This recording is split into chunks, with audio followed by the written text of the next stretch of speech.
The sun was just beginning to climb over the still, empty streets of my hometown.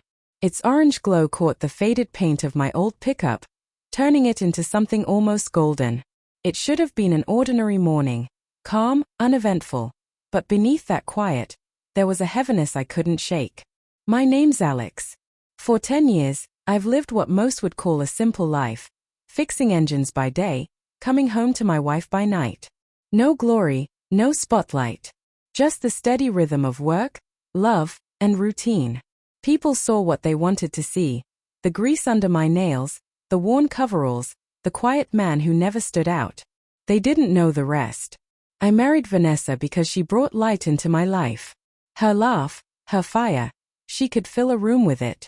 I believed that fire would always be my warmth, not my destruction.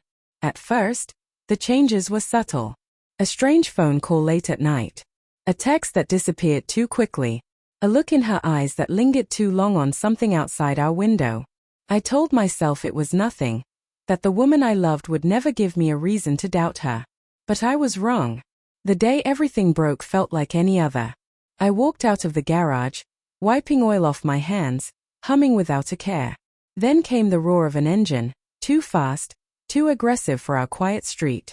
Before I could fully register it, the calm morning exploded into chaos. Blacked-out SUVs skidded to a stop. Men stepped out, not random thugs, but professionals. Their movements were sharp, efficient, lethal. And in that instant, instinct replaced thought. My pulse didn't race, it slowed. Years of training buried under a decade of pretending came back all at once. They thought they were coming for a mechanic. They had no idea I'd once worn the trident of SEAL Team 6. I dove behind the pickup, the same one I'd been repairing hours earlier. My fingers were still slick with oil, but steady as steel. I caught sight of Vanessa in the doorway, her eyes wide, her mouth shaping my name in shock. "Alex, wait," she cried.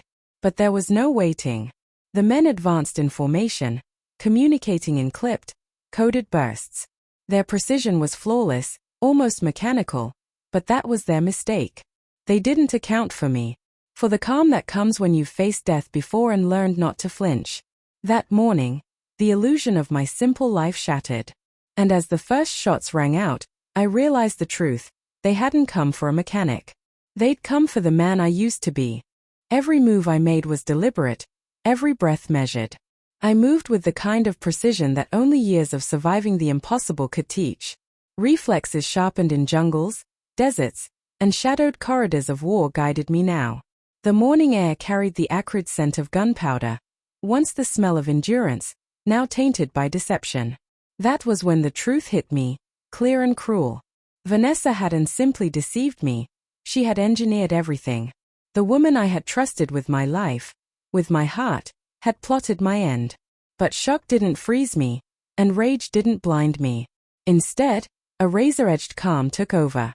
Every action, every motion became part of the quiet storm I unleashed.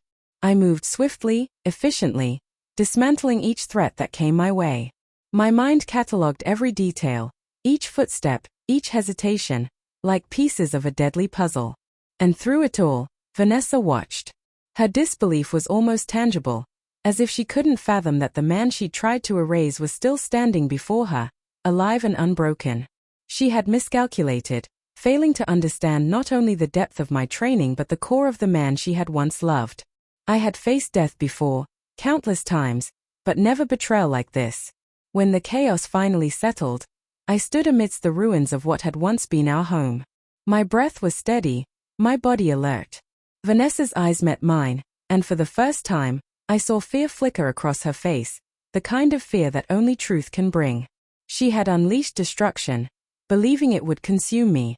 Instead, it revealed who I truly was, someone who could not be broken, not by bullets, not by lies. "I trusted you," I said quietly, my voice level and controlled. No anger, no accusation, just truth. Her lips trembled, and for a fleeting second, remorse shadowed her expression. But it was too late. Some betrayals cut too deep to ever heal. I walked past her, past the wreckage and the memories, leaving her to face the aftermath she had created. Outside, the first warmth of dawn touched my skin, the scent of smoke and burnt rubber slowly fading. I had survived, not by chance, but by choice, by the discipline and resilience that had always defined me. In that silence, I understood something essential. Trust is fragile, sacred. Betrayal, when it comes, is a trial by fire. But I didn't need revenge. I didn't need closure. I needed only to endure, to live beyond the lies and remember that a man who knows his own strength can never truly be broken.